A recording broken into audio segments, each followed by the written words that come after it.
Bienvenidos a la Noche Cósmica de la Oveja Eléctrica, el programa de ciencia y pensamiento de Canal 22, en donde hoy hablaremos sobre la neurociencia de ciencia ficción, que nos permite leer la mente como en una película de Wim Wenders.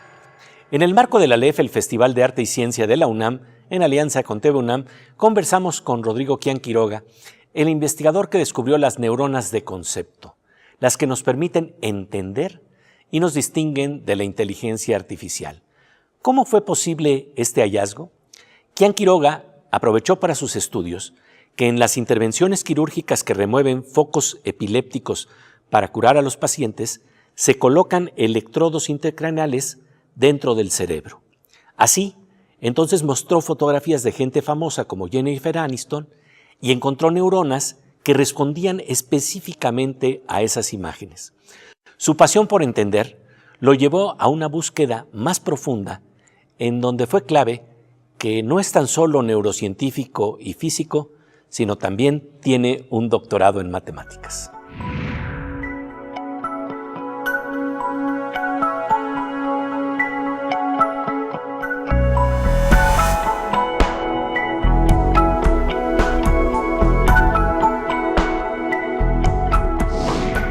Por otro lado, te preguntaba cómo lo emocional está vinculado precisamente a la memoria, porque estamos hablando de que cuando estamos entendiendo hay una pasión por entender. Y si vos no te levantás a la mañana queriendo ir al laboratorio porque no aguantás la curiosidad de saber el resultado del experimento, y te está faltando la componente fundamental del científico.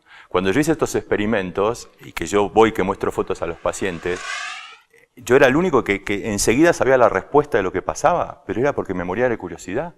Yo digo, acabo de hacer un experimento, acabo de tener una persona, y estoy viendo la actividad de probablemente 100 neuronas a distintas fotos que yo estoy mostrando. Yo no puedo esperar hasta mañana para ver qué pasó. Y me quedaba hasta la medianoche en el laboratorio viendo las respuestas a ver si había alguna neurona que me había respondido algo.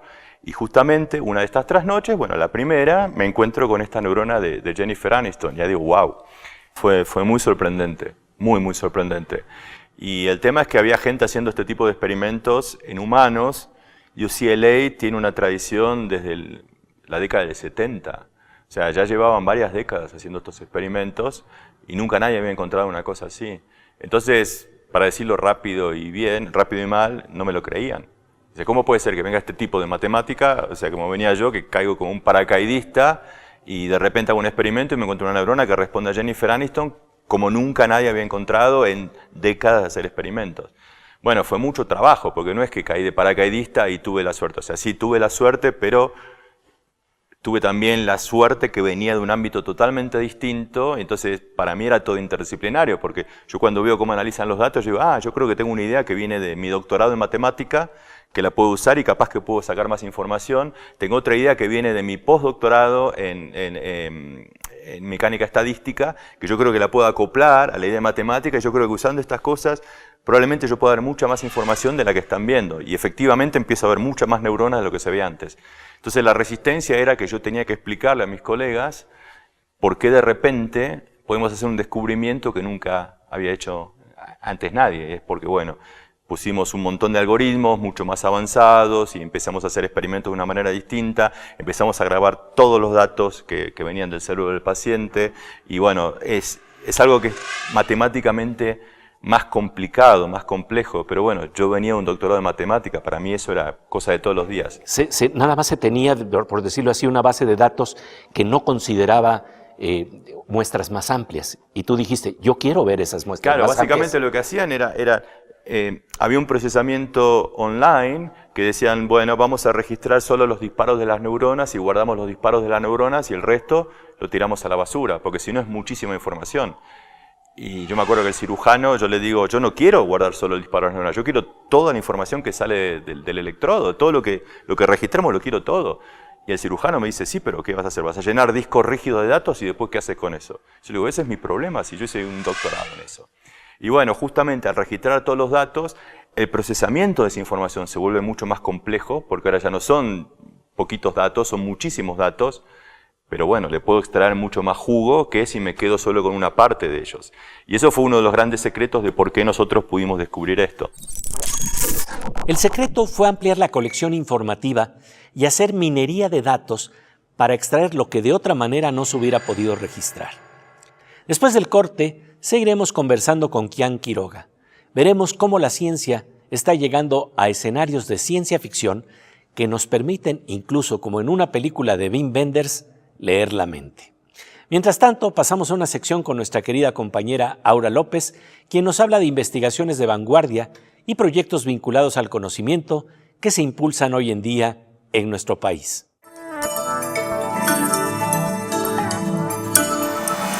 Querida Aura, un gusto encontrarnos aquí en La Oveja Eléctrica. Así es, Pepe. Nos traes un tema muy interesante que tiene que ver con sistemas de cómputo inteligentes para utilizar aquí en México.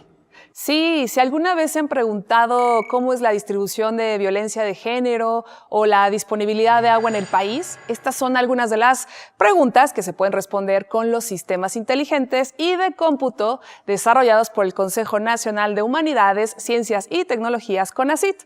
Por un lado está el gestor de mapas GEMA. Es una herramienta de análisis para proyectos de investigación, presentaciones, tareas, informes y documentos que permite el acceso a datos geográficos limpios y estructurados. Además, posibilita la visualización y descarga de capas en formatos abiertos con metadatos basados en la norma oficial mexicana.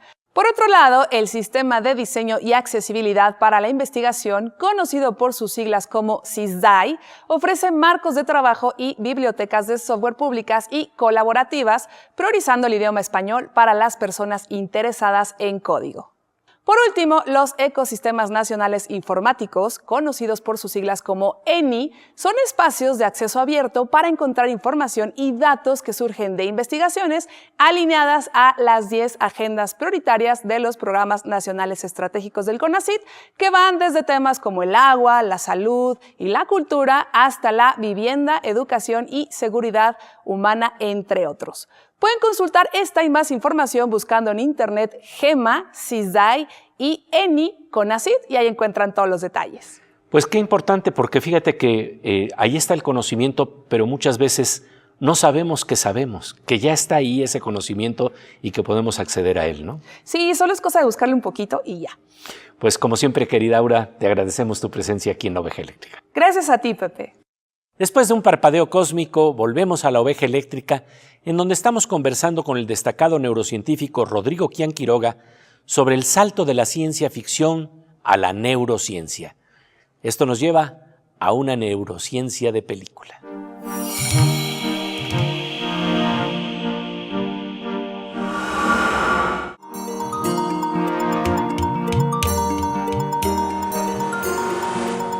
Como de rayo con tintes verdes y dorados que nos permiten iluminar nuestros cerebros por dentro, estamos de regreso en la noche cósmica de La Oveja Eléctrica, donde seguimos conversando con Rodrigo Kian Quiroga, profesor del Instituto de Investigación del Hospital del Mar en Barcelona, autor, entre otras obras, del libro titulado Cosas que nunca creeríais, de la ciencia ficción a la neurociencia. Y una de las cosas que parecen imposibles de creer es que los neurocientíficos están empezando a leer la mente como en una película de Wim Wenders.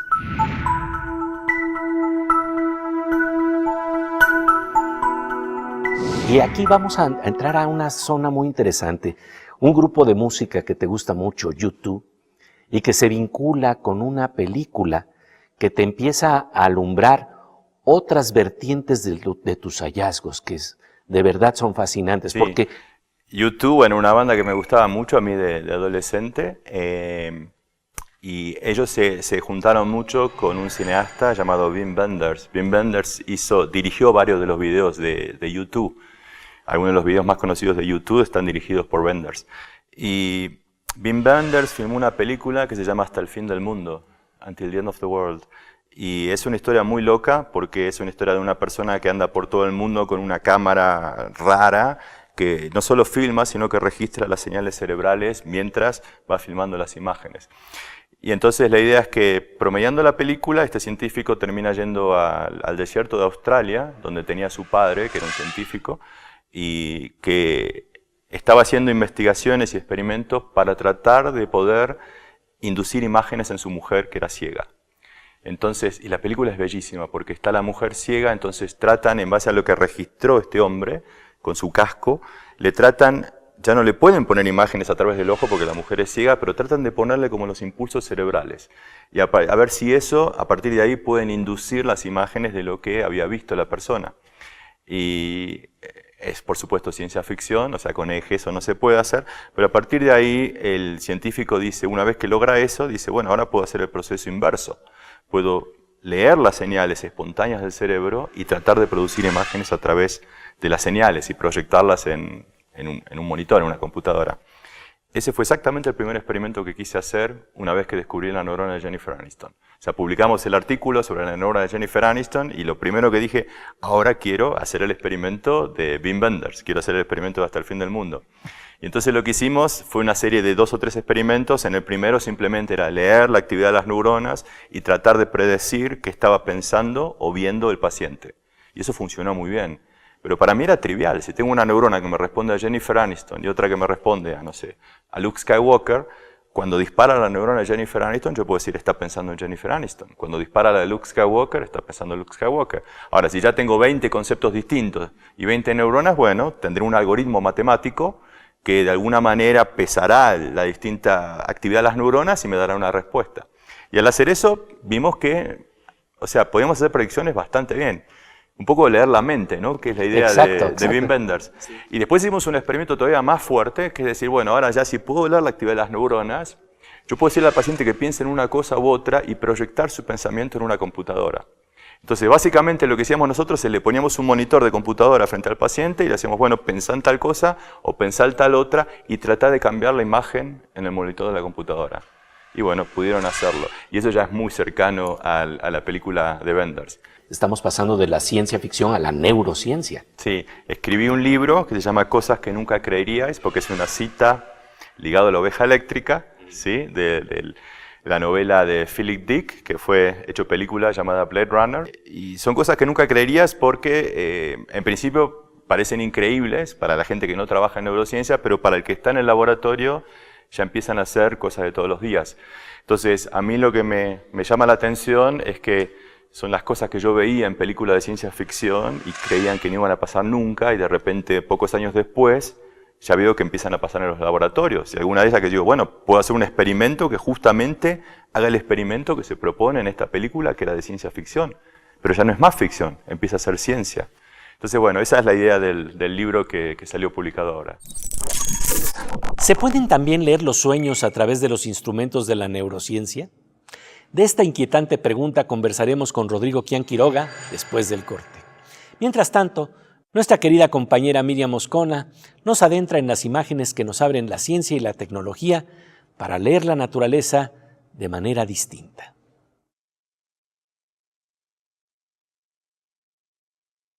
Pues querida Miriam Moscona, encantado de encontrarnos aquí en la noche cósmica de la oveja eléctrica llena de estrellitas. Pero vamos a empezar por decirnos una neta. Mira, se dice que las personas pasamos por la infancia, la juventud, la madurez, qué bien te ves, pero bueno, ya fuera de broma, las estrellas también pueden clasificarse según diferentes criterios, como su temperatura, su luminosidad, su gravedad, su longevidad, y es importante conocer todas las fases, las diferentes fases por las que pasa una estrella a lo largo de su vida y qué elementos químicos protagonizan, digamos, todos esos procesos y no creas, no es tan distinto de lo que nos pasa a los seres humanos aquí en pequeñitito. Vamos a ver el proceso de las estrellas. Las estrellas empiezan a desarrollarse como protoestrellas. En esta fase, las nubes de hidrógeno y helio empiezan a contraerse de modo que aumenta su densidad y su temperatura. Normalmente se forman estrellas a la vez en grupos llamados cúmulos. Cuanta más masa tiene la estrella, más rápidamente evoluciona. Para hacerse una idea, una estrella mediana del tamaño del Sol tarda alrededor de 100 millones de años en pasar desde protoestrella a estrella de la secuencia principal. Esta es la fase en la que las estrellas pasan la mayor parte de su vida y en la que tienen lugar los procesos de fusión nuclear del hidrógeno en helio. Por este motivo, a medida que va pasando el tiempo, va aumentando la proporción de helio en el núcleo de la estrella, a la vez que lo hacen su temperatura y luminosidad. Hay diferentes tipos de estrellas dentro de esa fase. Si te preguntas qué tipo de estrella es el Sol, te gustará saber que se trata de una enana amarilla cuya temperatura ronda los 6.000 grados Kelvin, equivalen a 15 millones de grados Celsius. En función de la masa de la estrella, esta consume el combustible de su núcleo con más o menos rapidez. Hablaremos de eso en otros programas y continuaremos con las fases de una estrella. Nuestra querida Miriam Moscona, la mosquita eléctrica en la oveja eléctrica. Después de un parpadeo cósmico, seguiremos conversando con Rodrigo Kian Quiroga sobre cómo la neurociencia está explorando de manera increíble las imágenes que tenemos por dentro en el momento de soñar.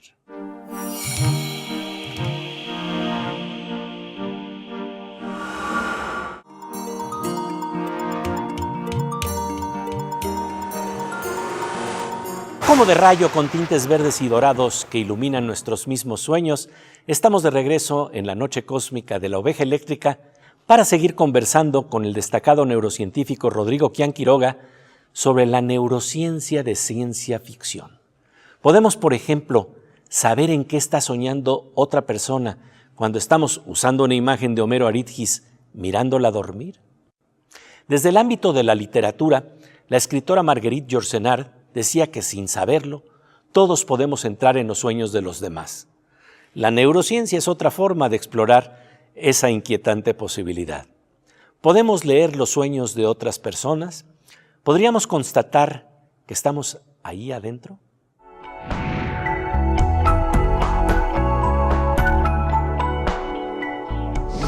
Estamos hablando de que en este marco, esta lectura de la mente, esta posibilidad de leer la mente, ¿qué pasa con la literatura? Realmente la literatura es también tal vez un aprendizaje, una forma vicaria de tener estas experiencias que nos permiten leer situaciones, que nos permiten intuir, que nos permiten comunicarnos profundamente, pero con la mediación de aparatos que miden finamente lo que está pasando en el cerebro. Incluso es posible hablar de experimentos como los que hace Jack Gallant o como los que hace Kamitani, ¿no?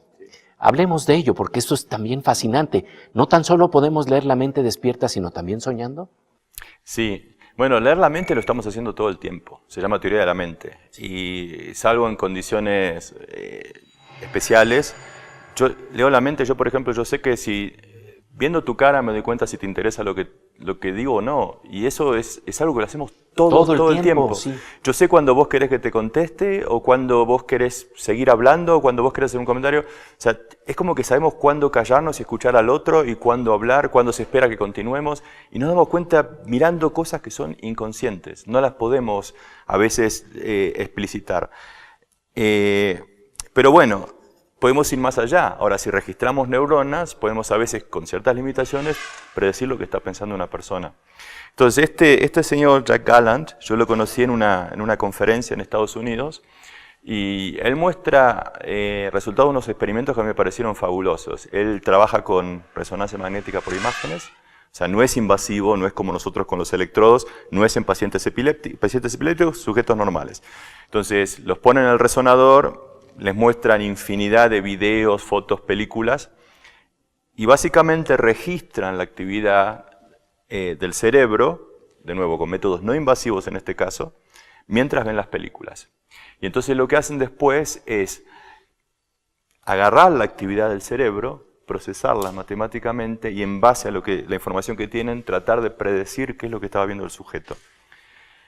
Curiosamente, cuando este buen hombre muestra los resultados de eso, los resultados son espectaculares.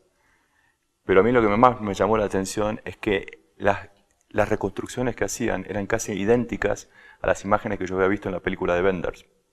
Y yo voy y le digo, no me animé a preguntarle en público, pero voy después y le digo, Jack, ¿vos conocés a Wim Wenders? ¿Conocés una película Until the End of the World? Y me dice, no, nunca la veo. Digo, por Dios, tenés que verla. Tenés que verla porque lo que vos estás haciendo se ve idéntico a lo que imaginó Wenders en una película hace varios años. Y después un chico japonés, Kamitami, retoma la idea de Galland y dice, bueno, pero ahora vamos a hacer lo mismo, pero vamos a dejar que los sujetos se duerman y sueñen. Entonces hacen la misma historia, registran la actividad cerebral mientras los sujetos miran infinidad de videos y después mientras el paciente está dormido, registran la actividad cerebral de nuevo y tratan de predecir qué es lo que está viendo el paciente en base a la actividad que tenían cuando estaba despierto y que registraban. Y entonces cuando lograban tener una predicción, despertaban al paciente y le preguntaban con qué estaba soñando, si se acordaba, y en general ellos podían acertar con qué estaba soñando el paciente. Y de nuevo, es volver hasta el fin del mundo, ¿no? Porque en la película terminan haciéndolo también en los sueños y tratan de como construir imágenes de los sueños, que es un poco lo que hacía Kamitami con sus experimentos. Y en donde a veces ves incluso la forma de un elefante, Sí. que prácticamente corresponde a lo que estaba de alguna manera viendo internamente el otro. Fíjate que la literatura, por supuesto, ya lo había de alguna manera explorado, ¿no? Recuerdo muy bien que Isaac Bashevis Singer decía que en todo encuentro amoroso hay un componente telepático, es decir, Sí. esta capacidad de irnos leyendo, de ir pulsando lo que está pasando entre un cerebro y otro cerebro. Eso nos habla de que entonces en este campo de neurociencia y memoria y registro perceptual se está gestando una revolución que va a romper los paradigmas en los que estamos, ¿no? Yo creo que sí. Yo creo que se viene una gran revolución a partir de hacer experimentos en humanos. Yo argumento desde hace ya un par de años que la memoria humana funciona totalmente distinto a lo que venimos asumiendo desde hace ya más de medio siglo, en base a lo que se ve en la memoria en monos o en ratas. Y en este marco, yo te quiero preguntar, ¿qué nuevas investigaciones, qué nuevos estudios, dónde se está enfocando tu atención hoy en día, en qué nuevos escenarios de ciencia ficción que hoy en día van a ser neurociencia? A mí me cuesta mucho, o sea, por ejemplo, si me preguntas, ¿qué hay hoy día que podás hacer que sea ciencia ficción? Me cuesta, porque ya lo veo todo como ciencia. Entonces, las grandes preguntas están relacionadas a cosas que hablábamos. Yo quiero romper un poco con esta tradición de estos dogmas que venimos acarreando en neurociencia, que es creernos que todo funciona igual que los experimentos que se vienen haciendo de hace 50 años en animales inferiores. Desde una plicia hasta una rata hasta un mono. Entonces, un poco los experimentos que yo estoy haciendo es tratar de encontrar principios que nos expliquen la pregunta ¿qué nos hace humanos? ¿Por qué tenemos el grado de inteligencia y de pensamiento que tenemos comparado con otras especies? ¿Qué hay subyaciendo eso? ¿Qué hay distinto que me explique por qué yo puedo plantearme el origen del universo y hasta donde sabemos una rata o un chimpancé no? Entonces, las investigaciones básicamente es tratar de poner en experimentos, tratar de bajar esas preguntas filosóficas a experimentos que puedan validar o demostrar erróneas las hipótesis que tenemos. Entonces, bueno, es juntar datos y hacer experimentos para tratar de entender qué nos hace humanos. Fíjate qué interesante, porque al final del día de lo que estamos hablando es de la profunda pasión por entender. La profunda pasión por entender que está ligada a los conceptos que se rastrean tanto dentro de la literatura y del arte como dentro de la ciencia. Agradecemos mucho tu pasión por entender. Muchas gracias, muchas gracias. Tratar de entender qué nos hace humanos, romper paradigmas para comprender nuestros cerebros, nuestra memoria, nuestra percepción, nuestros sueños, a través de investigaciones científicas que rivalizan con la ciencia ficción. Agradecemos profundamente la generosa y estimulante presencia de Rodrigo Quián Quiroga en La Oveja Eléctrica. Agradecemos también la generosa cooperación entre TV UNAM y Canal 22, que nos permitió transmitir unos cuantos fragmentos de una larga charla que tuvimos con Quián Quiroga en el marco de la LEF, el Festival de Arte y Ciencia de la UNAM. Y bien, para cerrar esta emisión, es el momento de pasar a una sección en donde nuestro querido Fernando Rivera Calderón nos lee la mente y lee también los sueños de la tribu a través de sus cantos cuánticos.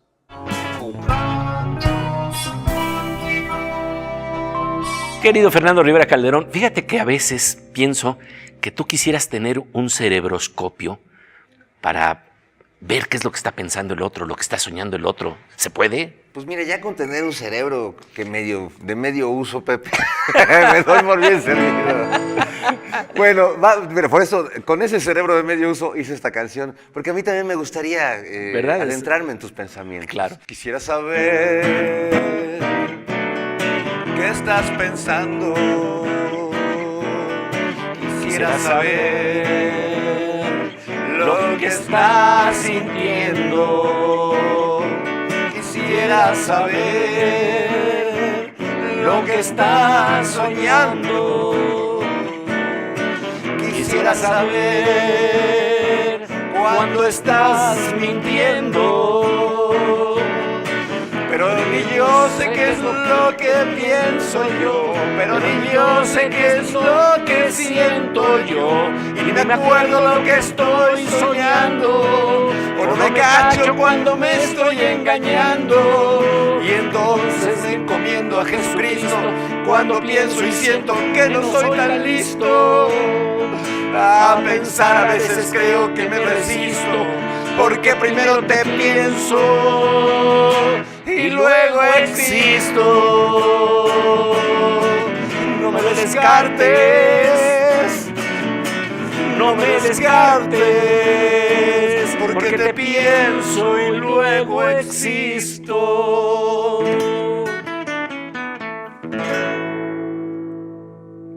Ah, ¿verdad?